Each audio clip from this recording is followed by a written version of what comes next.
Alright, update tayo. Guys, ito yung binhi ng aking Bulba mushroom, no? So, gagawa tayo ulit ng planting gaya ng sinabi ko nung unang video, yung part 1. So, ito yung part 3 na.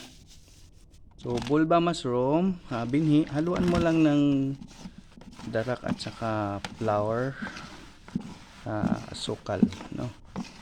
Para mayroong makakain yung binhi mo para maganda.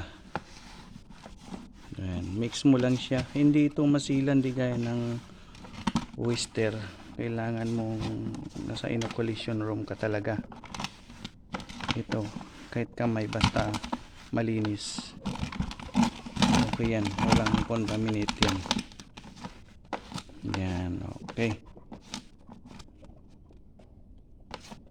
Yan, gaya ng nabanggit ko sa inyo, ito ay pure na banana leaves, no? Itong dalawang bead. Tapos itong isa, ito yung pure dayami naman. So titingnan natin kung alin yung pinagkaiba sa dalawa. So mayroon na siyang gumagapang na yung mycelium sa loob. Hindi lang makita kasi hindi pa pwedeng siyang buksan.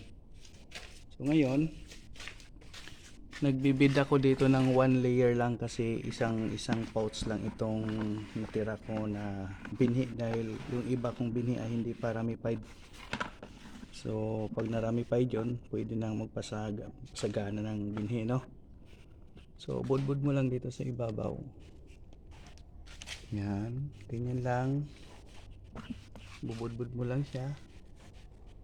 Kuntian ko lang muna para malagyan ko rin baba. Kung may matira, dadamihan. Yan.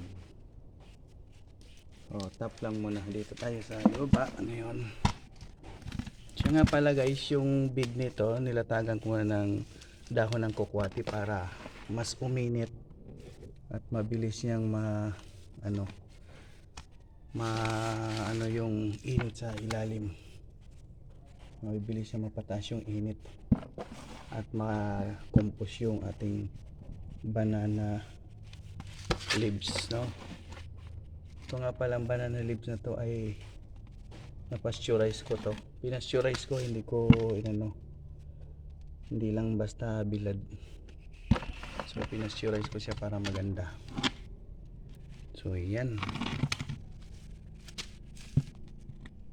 Yan. Top layer lang ginawa ko kasi isa lang yung aking binhi, no? Pero kapag nag-ramified yung mga binhi kong ginawa, madami yon, pwede mong damihan. Yan, okay. Dito sa ibabaw, balikan natin dito dahil konti lang. Yan. Yan, ito yung part 3, no, ng Bulba. So isasalansan ko sa video lahat, step by step, kung paano lahat. So ito yung pinakita ko lang muna kung paano. Puro mga shortcut muna tayo kasi hindi pa ako marunong mag-edit ha. Yan, madalian mo tayo. Yan, tapos yung pagka natapos